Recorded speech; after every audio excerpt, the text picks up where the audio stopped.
Hey everybody, it's Steve, Chief Paralegal and Researcher here at Gerben Law Firm. And today we're going to look at how to run a trademark search for clothing.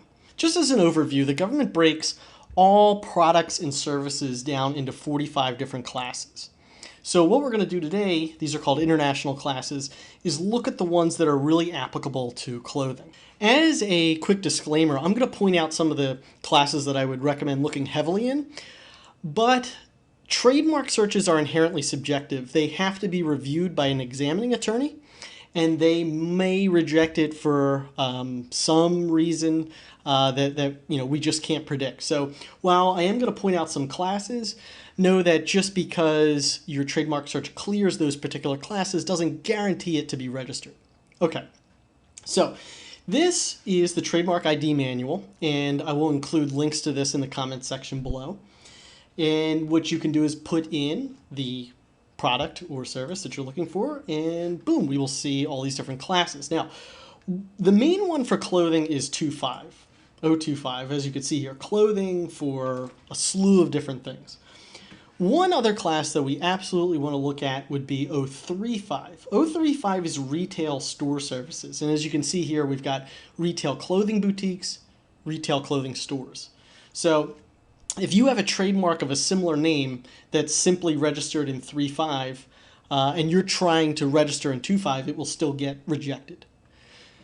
Another important pair of classes to look at, so those are the two main ones. We also, however, if I'm running this for a client, really want to check out class 18. Now, here it says bags and hold-alls, but this is really pocketbooks, purses, so clothing accessories essentially.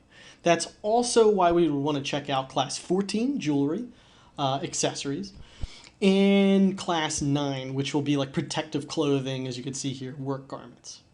So those are the main classes, but I want to also point something out to you here. This is the Freeform Search page, and I have a different video that I'm making on how to actually enter in all this information using the Boolean search terms here that you can check out.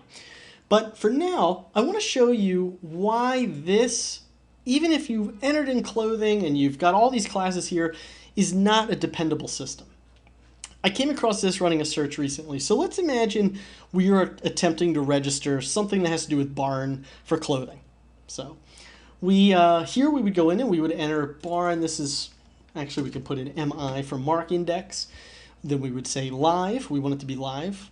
And then here's our international class 42, and we're doing a goods services limiter of retail. And I'll just show you why. Now, when we click submit, we're going to go down here and we're going to take a look at this guy right here, Dress Barn. Look at this. This is an international class 42, retail outlet services in the field of women's apparel. Now this, if we were attempting to register anything barn, this would be a problem. This would most likely get us rejected. But let's go back here. Let's look at this, 42, nothing. Doesn't say anything about that. Well, why is that? Well, first of all, this doesn't say clothing, it says apparel. Second of all, class 42 for retail goods is outdated. So they don't, this is, as you can see, this was registered in 1985. This would be now class 35 if they were to register it currently. But this is something that you've got to be on the lookout for, an old, outdated retail store service in class 42. This is another reason why we do recommend using an attorney. It's not rocket science to do a trademark search, but it is tedious, and expertise comes with experience. If you use Gerben Law Firm, we use professional grade search software. This allows us to do things like vowel replacements and phonetic searches to be really, really more thorough than you can be just using the Freeform Search on the USPTO. So give Josh a call. It's a free consultation. Thank you guys very much for watching, and check back soon for more videos.